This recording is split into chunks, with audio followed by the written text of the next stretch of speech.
Divisions seem to be deepening in Israel's wartime government. And according to Israeli media, a minister of the wartime cabinet, Benny Gantz, who is also the head of the National Unity Party, is now all set to travel to Washington on Sunday. He is going to hold several meetings with the U.S. officials. And the announcement has outraged the incumbent Prime Minister Netanyahu. According to reports, Gantz's U.S. visit has not been planned in coordination with the Prime Minister. And this is contrary to the government regulations which require every minister to get travel clearance from the Prime Minister. In fact, local media has reported that Netanyahu has made it clear to Gantz that there is only one Prime Minister in Israel. Now, Gantz is further expected to travel to London from Washington, and his visit comes at a time when the rift between the United States and the State of Israel, at least on the face of it, appears to be growing over the war that is being fought in Gaza. Tensions are already high due to the deadly massacre of over 100 Palestinians that took place in the Gaza Strip. Now, Israel has said that it was a stampede. Palestinians are calling it a deliberate massacre by the Israeli forces who fired into a crowd of the Palestinians who had gathered to collect some humanitarian aid. The global pressure is also mounting over Israel's staunchest ally over its support to the country, which has been at war in the Gaza Strip. The President Joe Biden's administration has been raising alarm over Israel's potential Rafah ground invasion. Without that credible plan, a major operation in Rafah would be a disaster. We agree with that. And we're continuing to talk to our Israeli counterparts about what that plan might look like. Now, the Biden government is also losing out on patience with the Prime Minister Netanyahu for his refusal to work out a workable post-war plan. Washington has been pushing for a two-state solution, but Netanyahu has outrightly refuted and refused that idea. There are also disagreements within the war cabinet as well over the next course of action to bring back the refugees and a potential ceasefire deal. Now, over 100 of these captives are still in the custody of Hamas. Domestically, the pressure is also rising on Netanyahu. Week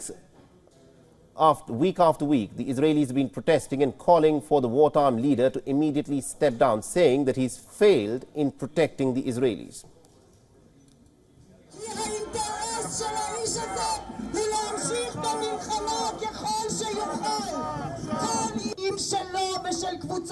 And also to give us more perspective on this, we're being joined by Mr. David Dunn, who's joining us live from Birmingham. Mr. Dunn is a professor of international politics at the University of Birmingham.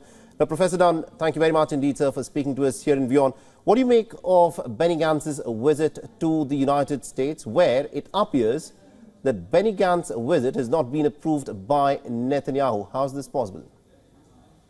I think what we're seeing here is an attempt by Gantz to indicate to the wider Israeli population that he is an independent voice from the government, although he's part of a national unity government, that actually he doesn't want to be associated with all the decisions of that.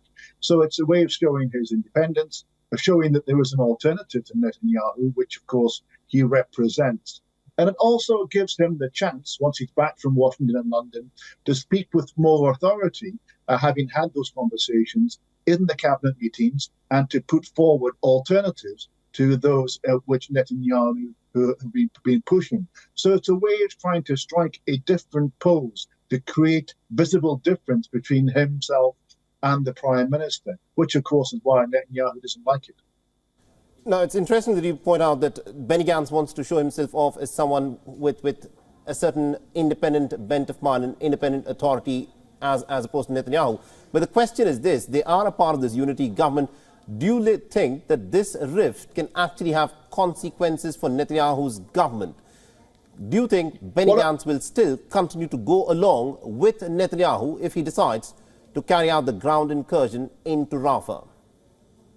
Well, that of course is a really important question, and and Washington, of course, have agreed to see him as a way of putting pressure on Netanyahu from the inside rather than from the outside. The Americans have tried through Blinken and through conversations directly with Biden to try and put pressure on Netanyahu to change tactics on a whole variety of things, on aid to southern Gaza, to the military action that it's planning to take, on the tactics it's used, and they seem to be having little effect. So clearly the Americans are happy to engage with Gantz as a way to create another channel to put pressure on Netanyahu to do things differently. And it may be that actually Gantz may break with Netanyahu if Netanyahu insists on going ahead despite the pressure to do things differently from the Americans.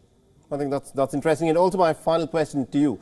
You know, a lot of criticism has been leveled against Netanyahu, saying that he's continuing with his war in the Gaza Strip, essentially for his own political survival, despite the staggering death toll of 30,000+ Palestinians who've been killed. What do you make of that criticism? Is it now Netanyahu who's now waging this war all on his own just for his political survival? Well, certainly there are many people who argue just that. Netanyahu was someone who actually prided himself on being Mr. Security, and yet he's the one who was held mostly responsible by the Israeli people for the massacre on October 7th. And many people also suggest that the reason that he is dragging this war out and taking this maximalist position is in order to try and delay the reckoning that will come over those events in October. And of course, he's also facing criminal charges. So the longer he stays in charge of a war, the longer that he stays in charge of a national unity government, the longer he puts off that reckoning. And many people see his motivation as being influenced by that. All right, we'll have to leave it there. Thank you very much indeed, Professor Dan, for joining us and getting us that perspective there. Thank you. WION is now available in your country. Download the app now and get all the news on the move.